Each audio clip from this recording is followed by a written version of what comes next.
3 ജീവികൾ വീട്ടിൽ വന്ന് ആട്ടി ഓടിക്കാൻ പാടില്ല എന്നാ. 3 ജീവികൾ ഹദീസിന്റെ കിതാബുകളിൽ കാണാം. 3 ജീവികൾ വീട്ടിൽ വന്ന് ആട്ടി ഓടിക്കാൻ പാടില്ല. എന്നത്തെ പെണ്ണുങ്ങളൊക്കെ അത് കേൾക്കണം. ഇത് പറയുമ്പോൾ അവർക്ക് അങ്ങോട്ട് ദഹിക്കാറില്ല. അള്ളാഹു ഈമാൻ നൽകുമാറാകട്ടെ. ഇത് പ്രിയപ്പെട്ടവരെ, പൂച്ചയെ ഓടിക്കരുത്. അപ്പൊ ചോദിക്കും, ഉസ്താദ് മീൻ മോട്ടിച്ചാ അത് മോട്ടിച്ചാൽ നിനക്ക് സദക്കയുടെ കൂലി കിട്ടും. അള്ളാഹുവിന് എഴുതിയിരിക്കണല്ലേ. ആട്ടി ഓടിക്കാൻ പാടില്ലാത്ത ജീവികളിൽപ്പെട്ട ഒന്നാണ് പൂച്ച. മീൻ വെട്ടുന്ന സമയത്ത് വരും, ഭക്ഷണം കഴിക്കുന്ന സമയത്ത് വരും. അതിനെ ഓടിക്കലല്ല, കല്ലെറിഞ്ഞോട്ടിക്കലല്ല. എന്റെ പ്രിയപ്പെട്ടവർ, അതിന് ഭക്ഷണം കൊടുക്കണം. അപ്പൊ ചിലര് പെണ്ണുങ്ങൾ പറയും പൊരിച്ചു വെച്ചിരിക്കണം മീൻ കൊണ്ടുപോകും. അതിന് പേരെഴുതിയിട്ടുണ്ട്, അതല്ലേ കൊണ്ടുപോകണേ. അങ്ങനല്ലേപ്പാ, എന്തെങ്കിലും ഉണ്ടായിരിക്കണേ. പൂച്ച നിങ്ങളുടെ ഭാര്യമാര് നിങ്ങൾ ഇവിടെ പായിപ്പാട് മാർക്കറ്റിൽ നിന്ന് നല്ല അയിലയൊക്കെ മേടിച്ച് വീട്ടിൽ കൊണ്ടുവച്ചു.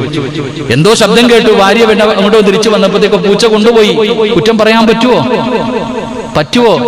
ഇല്ല. കാരണം എന്തേ? അതിന്റെ റിസ്ക് അല്ലാഹ് എഴുതിയിട്ടുണ്ടായിരുന്നു. എന്റെ പ്രിയപ്പെട്ടവരെ, ആട്ടി ഓടിക്കാൻ പാടില്ലാത്ത ജീവികളിൽപ്പെട്ട ഒന്നാണ് പൂച്ച. റസൂലുള്ളാഹി സ്വല്ലല്ലാഹി അലൈഹി വസല്ലം തങ്ങളുടെ വസ്ത്രത്തിൽ കയറിയിരുന്നിട്ട് ഉറങ്ങിപ്പോയി, വിളിച്ചോടിച്ചില്ല. അതാ കാരുണ്യത്തിന്റെ പ്രവാചകൻ നബി മുഹമ്മദ് മുസ്തഫ സ്വല്ലല്ലാഹി അലൈഹി വസല്ലം തങ്ങൾ ആട്ടി ഓടിച്ചൊന്നുമില്ല.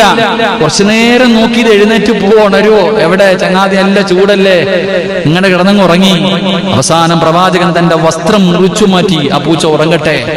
അതിനുശേഷം അബൂ ഹുറൈറ റളിയല്ലാഹു തആല അൻഹുവിന് പൂച്ചയോട് വലിയ ഇഷ്ടം. അന്നും പറഞ്ഞുകൊണ്ട് പൂച്ചയെ വളർത്താന്നല്ല കേട്ടോ, അങ്ങനെ മസല കണ്ടേക്കരുത്. ഉസ്താദ് പറഞ്ഞ കേട്ടോ, പൂച്ചയെ സ്നേഹിക്കണം എന്നിട്ട് പറഞ്ഞിട്ട് ബെഡ്റൂമിൽ കെട്ടി കിടത്തണമെന്നല്ല. ഇന്നത്തെ ചില പൂച്ചകളെ കണ്ട പേടി തോന്നും. ലക്ഷങ്ങളാ പൂച്ചയുടെ വില. കണ്ടു കഴിഞ്ഞാൽ പടച്ചോനെ സിംഹക്കുട്ടികൾ വരണ പോലെ ചില പൂച്ച.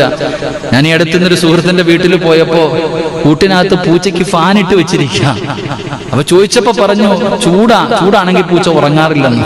ആ പൂച്ചയായിട്ട് ജനിച്ചാൽ മതിയായിരുന്നു. ഇങ്ങനെ ചിന്തിക്കാറുണ്ട് ചിലപ്പോ. കാരണം അത്രയും മനോഹരമായ രീതിയിൽ കൂട് കെട്ടിയിട്ട് ഒരു ഫാൻ തന്നെ വെച്ചു കൊടുക്കുന്നു.